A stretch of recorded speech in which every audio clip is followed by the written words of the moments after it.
PDF ya TFF kupitia kamati ya masaa 72 imetoka na watu wamechezea mikeka kwelikweli. Djigui Diarra amepatikana na adhabu baada ya kufanya makosa almost mawili.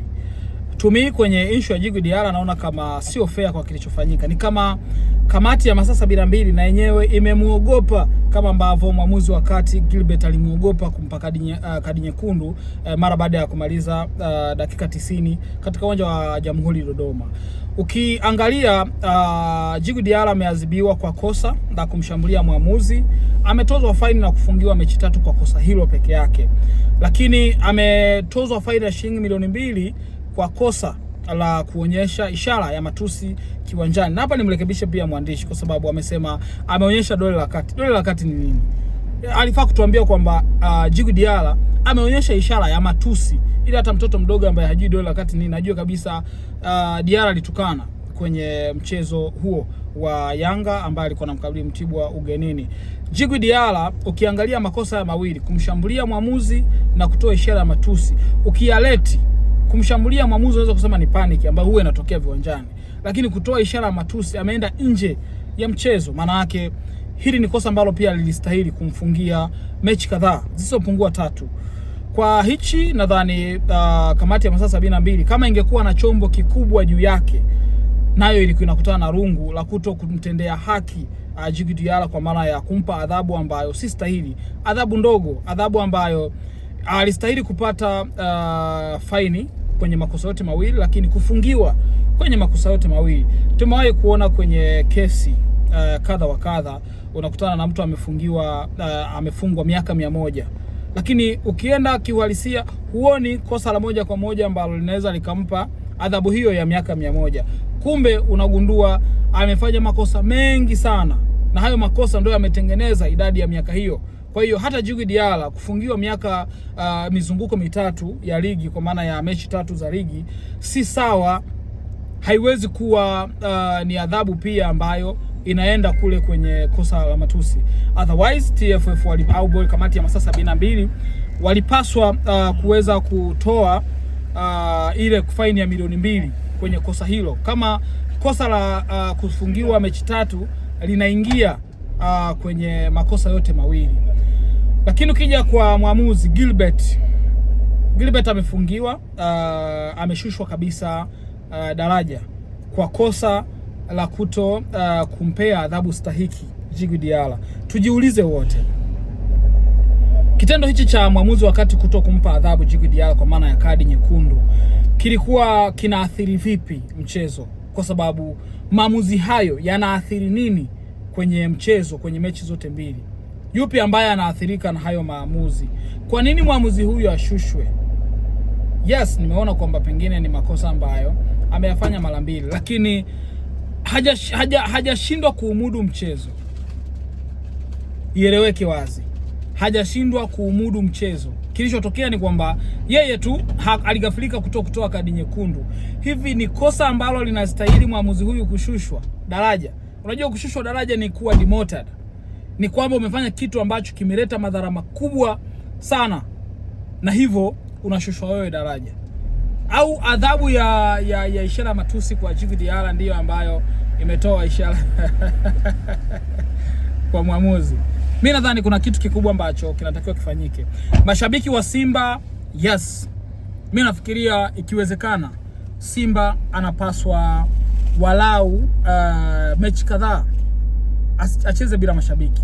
Simba ni kama adhabu ambayo amepata ya milioni 10 kwa mashabiki wake kuleta fujo Mwanza, ni kama ni adhabu ambayo mimi pia naiona ni ndogo, kwa sababu ni mara 2 mfululizo. Angalia kwenye mchezo na TRA, mashabiki wa Simba walileta fujo sana baada ya mchezo kuonekana hauchezwi, na kwa sababu za kijiografia, mvua imenyesha sana, uwanja umejaa maji, walionyesha kuto kukubaliana na polisi waliwatawanya kwa mabomu.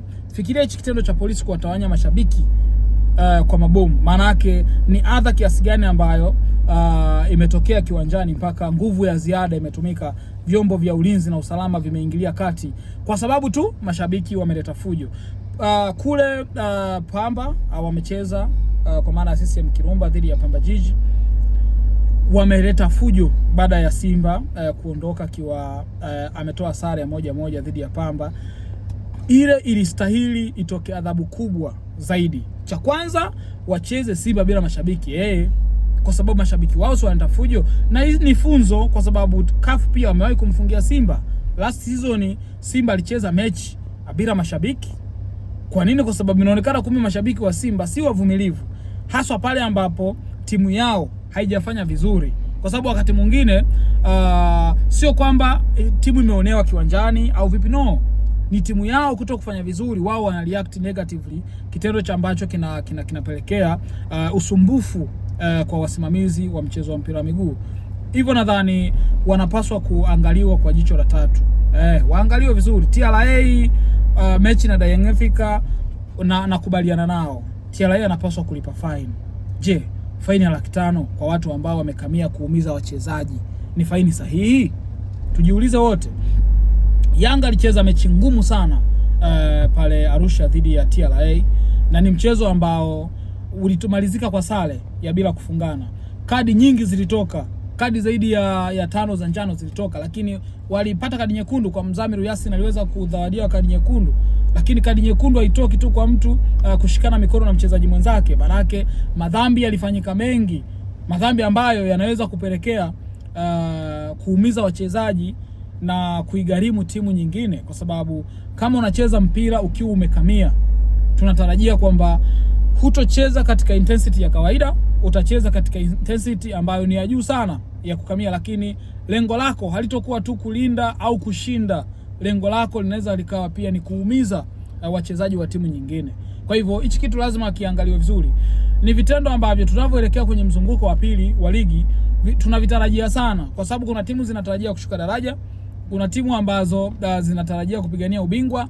Kwa hiyo tutakutana na radha tofauti. Timu zingine zinataka kulazimisha kwamba hamuondoki na chochote. Kwa madhambi ni mengi na waamuzi wanatakiwa kutoa fair.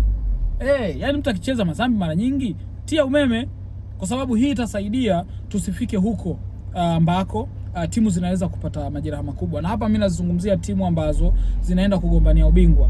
Young Africa akiwa ni muhanga, Simba Sports, Azam, lakini kwa mbali Singida namuona naye akiwa ni title contender, challenger. Kwa hiyo TFF waangalie vitu vingi ambavyo wanaweza kuvifanya kuweza kutengeneza mazingira mazuri ili kusudi hizi timu zisije zikaenda. Kwa mfano Young Africa ana majeruhi wengi sana ambao ni wameumia kiwanjani, sio mazoezini. Maana yake unaweza kujikuta msimu unamalizika, wachezaji ulio nao bora unalazimika tena kwenda kutafuta wachezaji wengine kwa ajili ya kukusaidia kiwanjani, kwa ajili ya kuja kureplace hao wachezaji ambao wako na wrong injuries. Tuliona Yao Atola Kwasi namna ambavyo amestruggle nje ya kiwanja akiwa ameumia kwa muda mrefu. Sasa hivi ndo ameanza kurejea, lakini Yanga walibidi watafute mbadala wake. Tulimuona Ayub Black Lady, goalkeeper wa Simba, aliwahi kuumia na mpaka Simba wakaamua kutafuta replacement. Tulimuona Musa Pinipini Kamala aliumia, lakini Simba wamelazimika kumtafuta Kasali. Maana yake majeruhi yatokee kiwanjani, hatukatai. Mpira sio mchezo wa lele mama, ni mchezo ambao wa kugongana, lakini yasitengenezwe majeruhi ya makusudi. Yani mtu tu anaamua kumuumiza Pacome Zouzoua kwa sababu anajua ni threat kwa Young Africa. Huo ni ushauri wangu kwa bodi ya ligi, lakini ushauri kwa TFF.